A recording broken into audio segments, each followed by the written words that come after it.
Alright, taking a look at YD's VOD on Winston today. Um, Saw that you got to Masters 5 after we last went through a clip of yours, which is great to see. We love to hear that. Dropped down a little. It's not a great meta at Winston, like you're saying.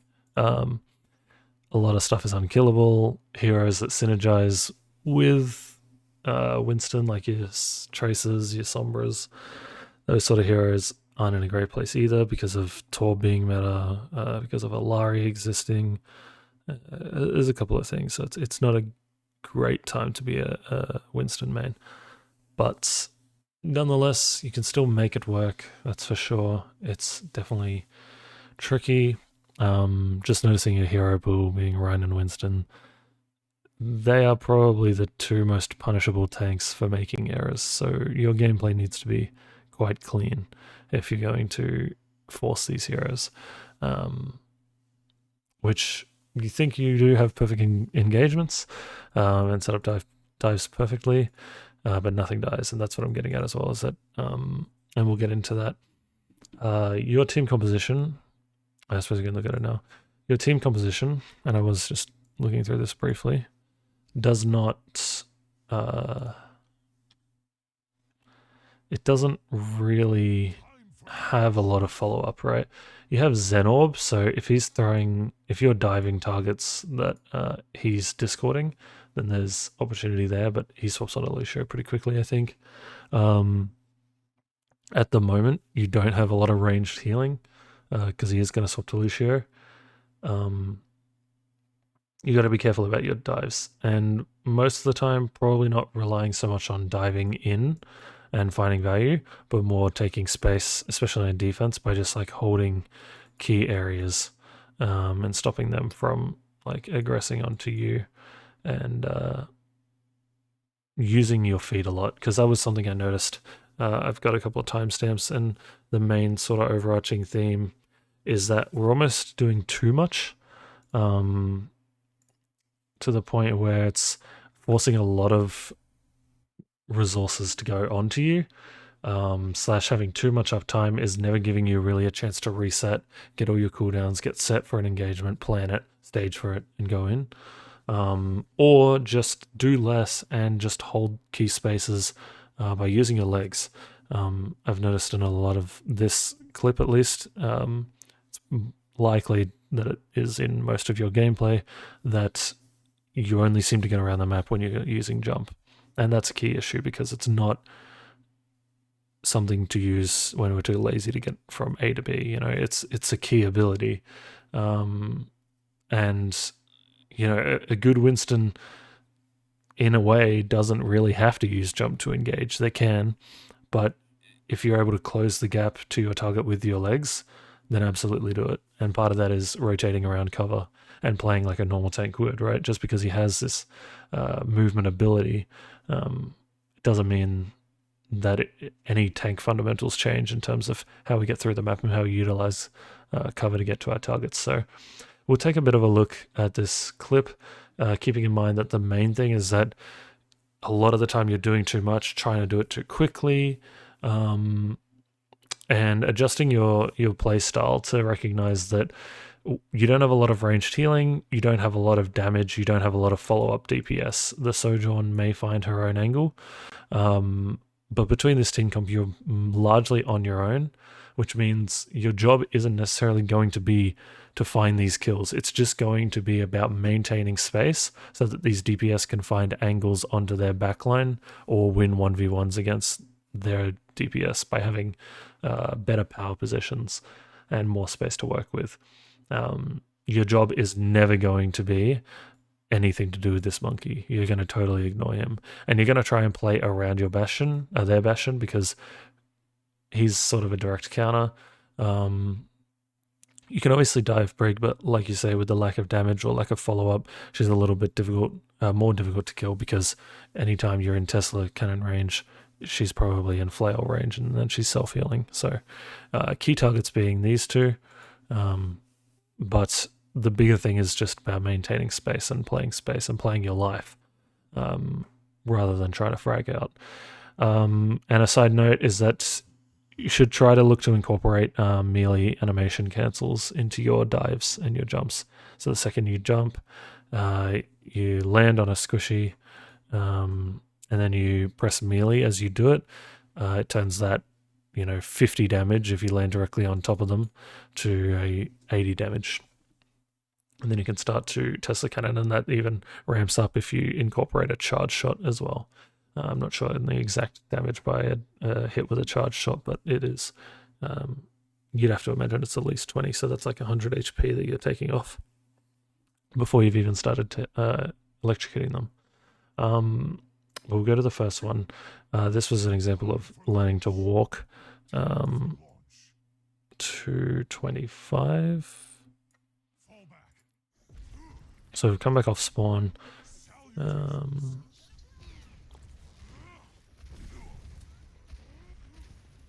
220. Okay, yeah. And we get a nice kill on this Ash by walking, right? Like we dived to the high ground, but then we essentially just walked around the high ground and then dropped in on her, right? Like we didn't try and like sit here and then dive on top of her or drop off this high ground and then dive towards her. We just walked. And then what I would like to see here is you just walk this way to this doorway, and then you can jump across this gap if you need to jump to avoid taking unnecessary damage. But otherwise you can still walk again. But instead we jump while the Bashan's already seen us. We take damage on the land, and he shreds us for more than half of our HP. Why? Because the amount of damage that we were exposing ourselves to in rotating from A to B is all the way around here. So it's this entire rotation, right? Instead of he has a chance to maybe see you as you walk through here, but there's a mini in here that you can pick up, and then he maybe sees you again here, which is the difference. So just thinking about that, make sure you're always trying to look for ways to get around the map without using jump, because it is still a really effective cooldown. The next timestamp is 240, so we'll just keep watching here. And I think this is just an example of a bad engage and trying to do too much too soon, right? Because as we're walking up, this may not even be as late as I can press pause here, but I just want to get the point across. We have virtually no armor. We have our bubble, we have jump, that's great. We're close to primal, which is handy, but this armor is so important to Winston's ability to find value, because that is essentially part of your HP pool that you've got to work with in terms of what damage you can tank before having to use bubble, or what damage you can tank on your engage before you land, because it's substantially better at soaking up damage than just regular HP. So you'll see how quickly this disappears. I can even slow it down a bit to make sure we can see this. But 364 on the jump. By the time we land and get bubble down, 359. But now we've used bubble and we have no armor. It's like, unless we charge primal right now, we're not going to have any value of being able to stay where we are. I also want to reiterate, I think from memory in the last VOD we were talking about bubble placement and dives. This is not a great dive, because if this bubble gets shredded by him mainly, but also by Lifeweaver, who's quite effective at dealing with shields through his high projectile speed spam,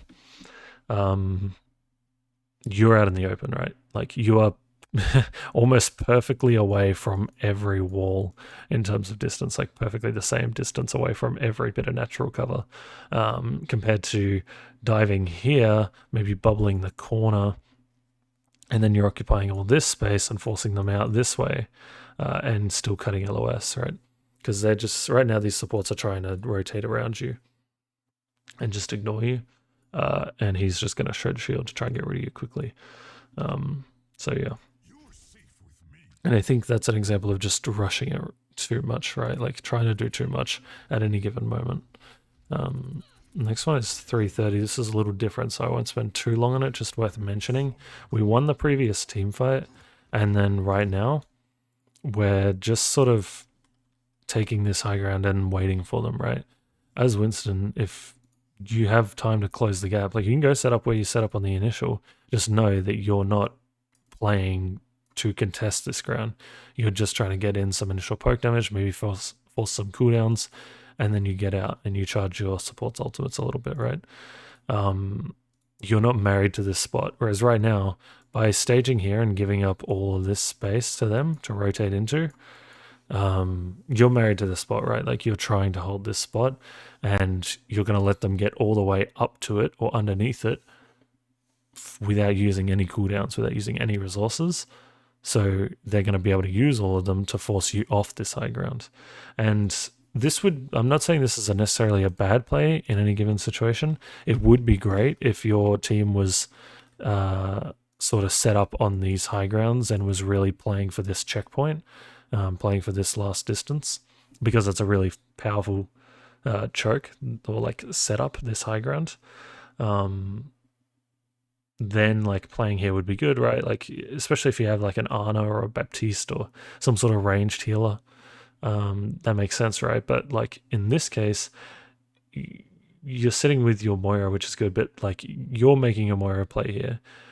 You can make a play wherever you want, right? Like you can hold, even if it's just holding this corner and just brawling out with them a bit and playing the cover and making them use cooldowns just to force you off, and then you rotate back to here, right? This is feeding into the play style of you're not trying to frag out, you're trying to control and maintain space. And by positioning up here, your Ashe can stay longer and look for picks, right? Your Sojourn can play aggressively up on this corner rather than having to play back here or back here. And those are the differences, right? So yeah, just worth mentioning, because it's still feeding into the same sort of thing about sometimes doing too much and how we can adjust that play style based off not only their team comp, but mostly ours, because their team comp is more prone to change to like counters, and that just means more of a shift in where you dive to or what spaces you control and who you're trying to pressure, more than how aggressive you can be. So yeah. I actually missed a timestamp at 1:15, I think. Or did we go through this? I could be wrong. No, I definitely didn't. This was another dive where you just like didn't have this armor threshold as you're going in. I think your supports got picked or something. Like your Zen is just coming back from spawn now. But regardless, like going in with 426 HP, it's just little things, right? And right now you don't even have your jump or bubble, so Zana could have very well just slept you, having seen you drop off the high ground, and you would be dead then. But just that armor threshold as well, mixed with cover, can just allow you to delay putting your bubble down and can extend the duration of your dive. The next one is 5 minutes in.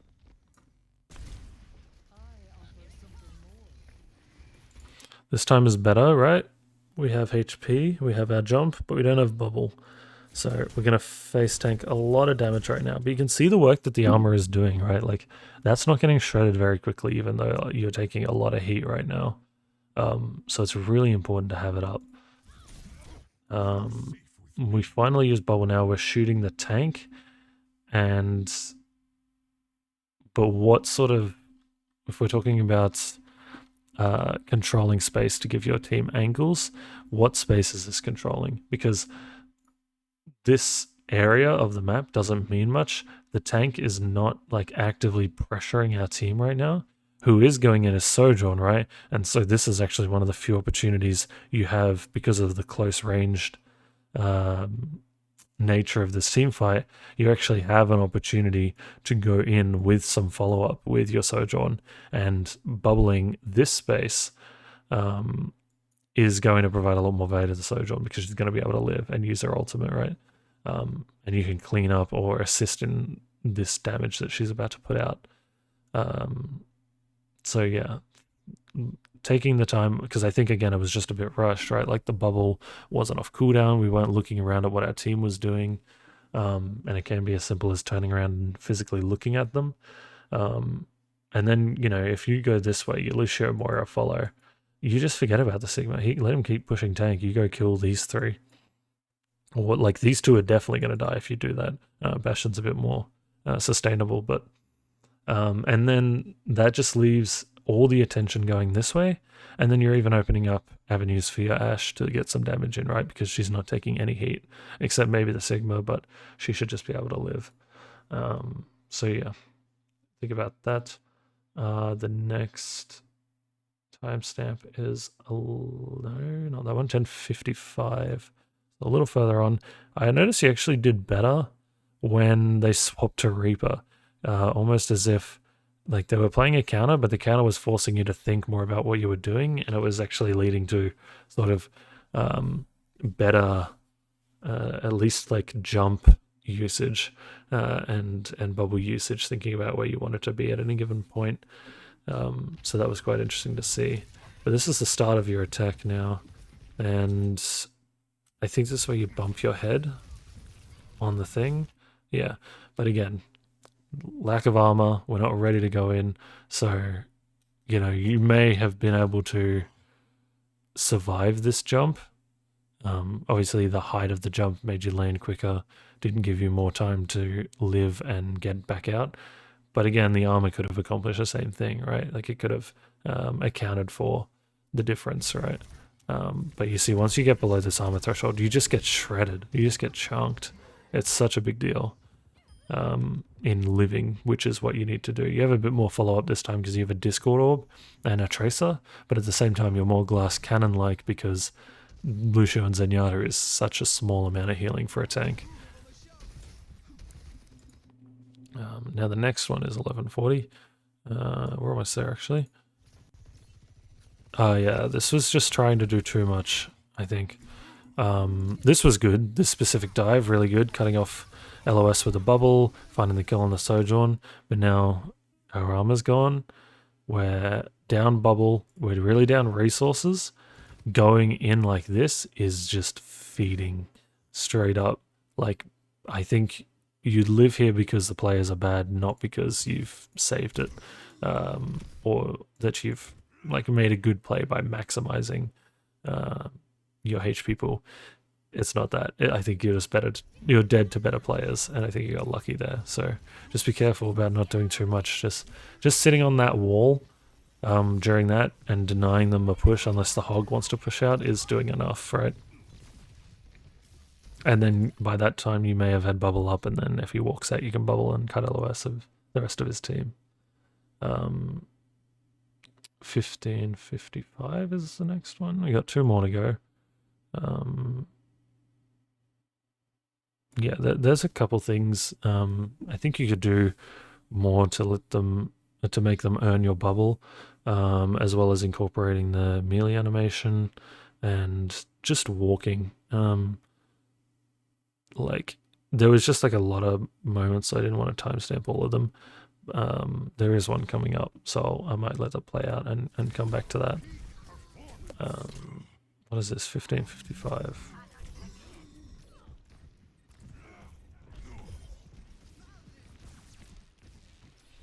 Following the Reaper, we're still pretty low on HP at the moment. Oh, this was it, right? We could have very easily just walked in because we're playing for our life. Again, I need to keep repeating myself to sort of hammer in the nail, but we're playing our life right now. So being able to get on top of them without using jump is really, really handy. We'll let it play out, but like this extra bit of damage, it gets the kill on the Reaper, but I think it's lucky because I don't think you were diving the Reaper in this situation, right? Like that's good and fine, but I think you're not diving. You're diving the Mercy, I think, and then you make the adjustment because you see the Reaper's low. So it ends up working out. But I think you can accomplish the same thing by just pressing W, right, and walking across, especially because they haven't seen you. If they had seen you and they were already shooting you, then sure, you can make the argument that you're trying to avoid how much damage you take by moving quickly. That's justified, right? But being able to just walk up and then use bubble and then jump when you need to and not have to sort of buy time and wait for your jump to come off cooldown again. That's a huge deal. Huge deal. Different, again, if we had Primal, right? Primal, go ham. Primal allows us to play as aggressive as we want, do whatever we want.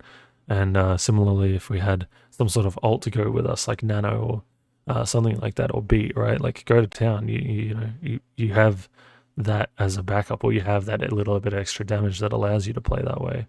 But at the moment, you're just worried about living, especially they essentially swapped to a fuck the tank comp by damage boosting 2 tank busters, playing a Winston counter in Hog, and playing a Lari who doesn't die. But the thing to remember about Winston's counters is they can't catch up with you. Your counters exist, but you can play around them because you're faster than them. So yeah.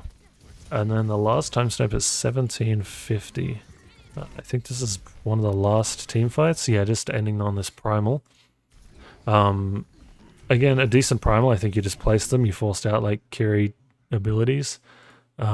You forced out a lot of abilities, right? You've put them under a lot of pressure. You've exhibited a lot of pressure to the point where Kiri has used Swift Step. She may have even used Suzu before we went to this timestamp, I'm not entirely sure.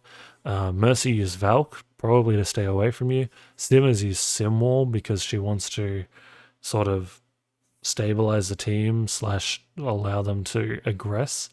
And so right now, at the end of your primal, you can go back and, like, I guess now, like, do these punches. But maybe a bit more micro level is make sure you have a jump before it ends so you get the 2 jumps. But right now you get jump refilled. Going in right now is just like a death wish. Again, no armor, bubbling out in the open away from cover, right in the middle of all their team. The shield is even cutting LOS of your heals, I'm sure. You need to play it alive because you're really close to 3 ultimates, which will allow you to win this team fight, right? They've just used theirs and they'll maybe get that one through using this one. As long as you don't feed your brains out, Reaper probably doesn't get Death Blossom until overtime, which you may have already won the team fight by. So playing your life right now, super important, super crucial to your team winning this team fight, because you don't have that kill threat and you don't have that follow-up. And the inverse or sort of flow and effect of doing these sorts of things as well is an overstaying your welcome or playing too aggressively for what your team can afford or can support you in your dives, is that you force them to miss position. Like this Lucio is probably going to go in and die straight after you if he commits to it, which he sort of does, but he's half. Moira gets fade, forced out. Now you're dead at this point, so it's no longer really your fault, but the point stands is that your positioning as a tank will dictate, a lot of the time will dictate the rest of your team's positioning. So in a sense, you have to be responsible for where you're allowing your team to play or where you're forcing them to play by playing too aggressive and demanding too many resources from them. But yeah, that's what I'm noticing. That might contribute to why you're struggling to climb or maintain your rank at the moment, is because it's just not a very frag playstyle Winston at the moment, with the sustainability backlines through Healbot, Lifeweaver, and Kiriko getting some slight buffs as well, and Ilari just being pretty overpowered at the moment, I think. And some Winston counters like Bastion and Torb getting buffs. So yeah, I think making that adjustment will probably allow you to find a little more success. And then if you do get games, or when you do have opportunities to dive and go aggressive, try to incorporate the melee animation cancels as well as a charge shot if you can work that into your gameplay. And still adhering to fundamentals of abusing cover and walking not just jumping, to try and get around the team fight and to try and get around the map. But I hope this all it was helpful. I hope you understand what I was talking about and you can see through the examples we went through. And hopefully you can sort of right the ship, or at least feel like you're improving, even if your rank doesn't reflect it, because at the end of the day, that is the important thing. But all the best, and good luck with your games.